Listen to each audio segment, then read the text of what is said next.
Welcome along to our big match preview and backed by Ladbrokes for the season. Saints return to the perils of the Premier League on Saturday with a visit of Bournemouth to St Mary's. But we seem to say it every week, and this is truly without a doubt a 6-pointer. Nick's gone missing this week, so Clive's gone for a drive to find him at the airport. So we're going to take a look ahead to Bournemouth, but before we get there, mate, let's take a quick look back at last week's action. I know you're quite bitter and sort of disappointed after the game on Saturday, but out of the semi-finals, we had a good run, 2-0. Chelsea, we're always going to be the underdogs in the semi-final, and, we would have been happy to go in at 0-0 at half-time. Yeah, I think we were. It wasn't a great performance first half, but if you're not feeling disappointed when your team loses a semi-final, there's something wrong. I'm not there for a day out. We're there to try and win the FA Cup. And anyone who thinks otherwise, well, this is where I've gone to Alton Towers for their day out. We're there to support our football team. Someone slagged me off for shouting too loud. I mean, for Christ's sake, it's a semi-final. Enjoy your day out by all means, but give it some in the 90 minutes. And I thought, to be fair to most Saints fans, they did. Thought the support right through the cup run's been brilliant. Right the way back to the Fulham game. Fantastic turnout of Fulham. We've had a good time. It's been sensible prices all up to the semi-final. We competed in that game. We just needed that little bit of luck.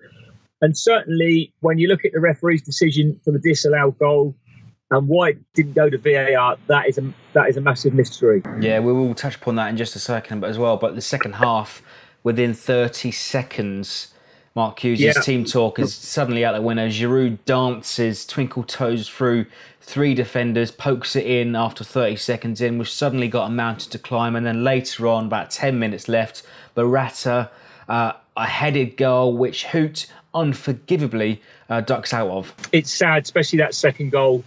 And you felt that was it. But in between that, we did at least have a bit of a go.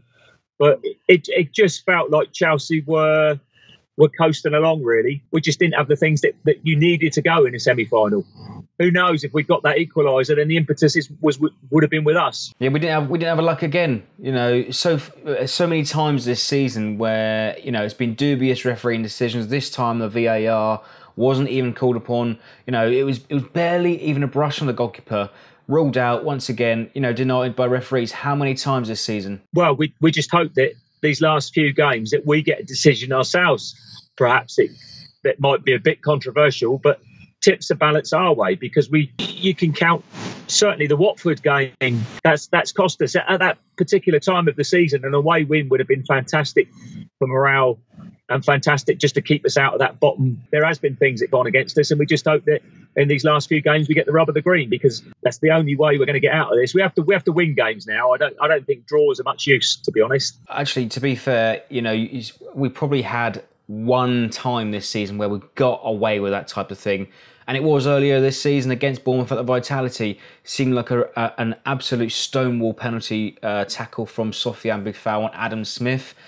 He gets a yellow card for his dive. I mean, at that point of the season, that's probably where all of our luck ran out. Maybe it was. I seem to remember that there was something that should have gone our way in that game, but I can't remember right now what it was. Perhaps a more positive attitude when it was 1-1 and we could have won that game. There's so many incidences like that this season, and that's why we are where we are. But no good crying over spilt milk. We've got to go for it on Saturday, and we've got to be very positive. The crowd, I think, have been fantastic just recently. It's our big rivals. Yeah, I'm not too keen on them shouting scum of this and scum of that. I mean, what's that all about, really? It's in a way, you kind of say, well, probably shout it out. Well, it's like they're almost entitled to, and we call them skates. But why are they trying to load in on it? What's the big thing, having a go at all our players? Are they that bitter and jealous? What's up with them? There will be added spice because of what's riding on it. Bournemouth all but safe. A point will mathematically keep them up for next season. And if we have anything less than 3 points, it could all but send us down. Bournemouth are safe already, and they have been for a good while. They've earned that on the pitch. I think they have been positive in games.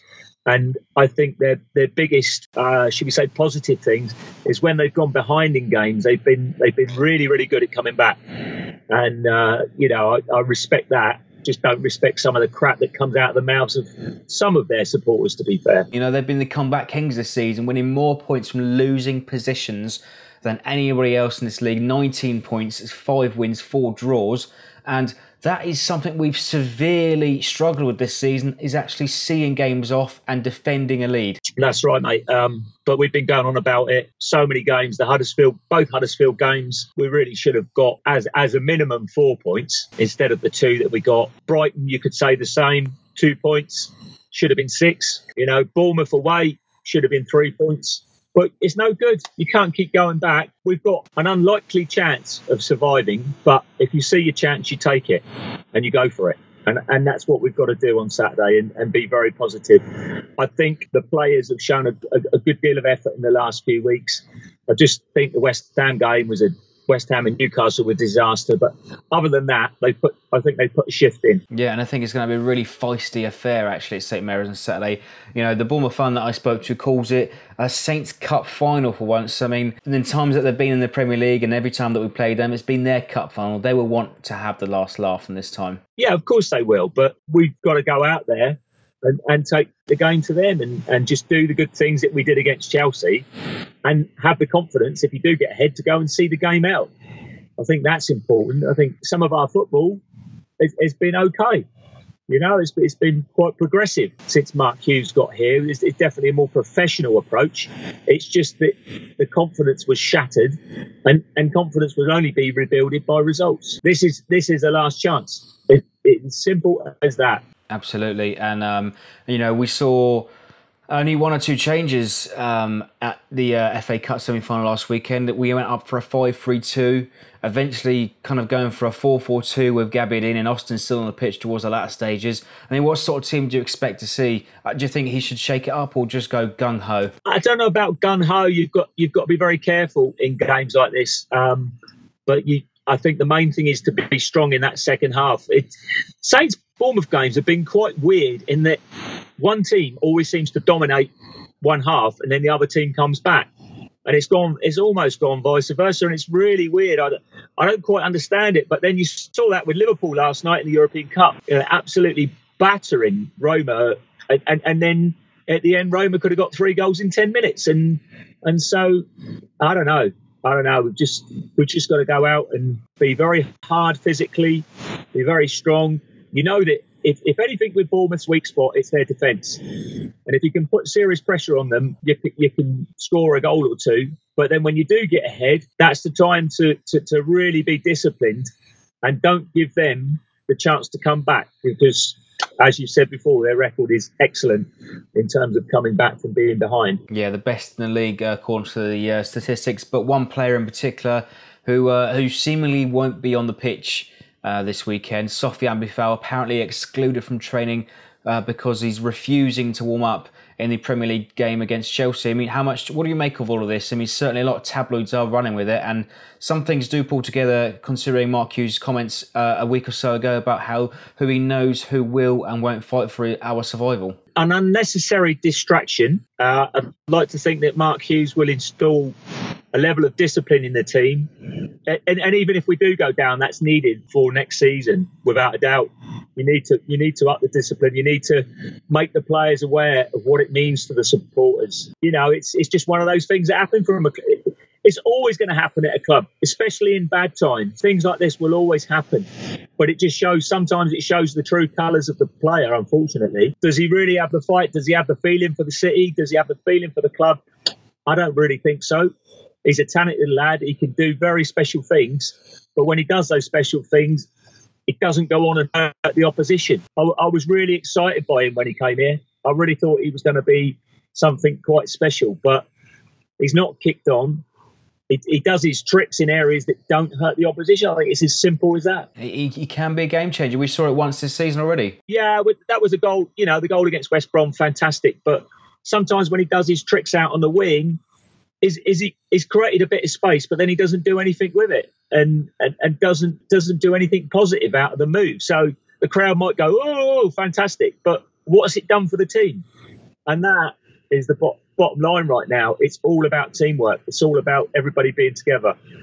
because that's the only chance we've got. And as they say, the old marketing phrase people love to use, teamwork makes the dream work. So is that dream work going to pull off on the pitch? What's your hopes and predictions for Saturday, mate? I just hope that we can pull off a win, however we do it, to give us a chance. And unfortunately, we now have to look at other teams to see what's happening there, because if other teams win, then we can't catch them. It's as simple as that. We're in a very, very difficult position. All you can do is your job, and then go up the pub, chill out, and just hope that we live to fight another day, and that the Everton and Swansea games then become another cup final, or 2 more cup finals. And hopefully a win that we can savour at the weekend. But should we leave St Mary's on Saturday without 3 points, we are waiting for an almighty miracle from other teams that have to play Swansea and Huddersfield. Anything less than 3 points, yes, mathematically we could still do it, but it really doesn't help. How long is it taking us to get from 20? We're not even at 30 points. So how long is it taking? How long have we gone? Has it taken to get from 20 to 30 points? It seems like a whole season. Yeah. We didn't. But it just seems like forever. Yeah, well, let's try and end it on a positive note, though. All we can do as fans is support our football team. We've done it for years and years and years, and we'll keep doing it. Whether we go down, whether we stay up, we'll still be here moaning like a tap next season. So just stick with it, boys and girls, and, give it your best shot on the weekend and get behind the team. It's a local derby. There's pride at stake. Above all, the 3 points are more important than anything else. Doesn't matter if we play like a bag of shite. As long as we get 3 points, that really is all that matters, and that we stay in the hunt. And we have to win dirty for once this season. One other thing as well, I think the atmosphere is going to be electric on Saturday because of what is riding on it. Bournemouth are bringing out a sellout from their allocation, and we were right behind the team against Chelsea, not only in the FA Cup but also in St Mary's a week or so ago. Yeah, I hope so. I hope the fans respond in the right way and get behind the team and give it their best shot, not just in the singing areas of the ground, but in what I would call the non-singing areas of the ground that really need to, let's say need. They're going down there to support their team in the way they see fit, but it would be nice if they did get out their seats and give it some and get the whole ground going. Because when St Mary's is like that, it can be quite intimidating. Absolutely. And one thing to add before we wrap up, though, we've also got a competition to give away. One of these unique Saints shirts, prints by Halley Inc. So go over to our Twitter page, Instagram or Facebook to enter. Entries close at 12 p.m. on Friday. All you need to do is just tell us one of your favourite memories in one of these shirts and follow Halley Inc. Clive, what is one of your favourite memories in one of these shirts? Design-wise, I think the VO shirt was probably the best one. I just wish Saints would just stop messing about with the stripes. We are red and white stripes. That's us. And we are yellow and blue. I don't know why we've changed our colours. I don't know what it's all about. Yellow and blue, red and white stripes. My favourite memories would have to be the 77-78 promotion season and just the running and the consistency away from home. It was fantastic. I think you sort of lived, eat, slept, drink that season. It was amazing. Excellent stuff and excellent memories. So go ahead and leave your memories for one of those kits in below. Don't forget to go over to our other social media pages to enter our competition, and also leave your thoughts in below for our visit of AFC Bournemouth on Saturday afternoon. Before we go, Clive, any sign of Nick? No, I think he's on the moon. I just, if we lose Saturday, I might just go to Gatwick and fly off somewhere. I'll tell you, I've had enough of this season. Bring on August. And if it's the Championship, it's the Championship. If it's the Premier League, it's the Premier League. We're Saints supporters, and that's all that matters. Well said, mate. And don't forget to go ahead and leave your predictions, your hopes and dreams for Saturday afternoon as Bournemouth visit St Mary's.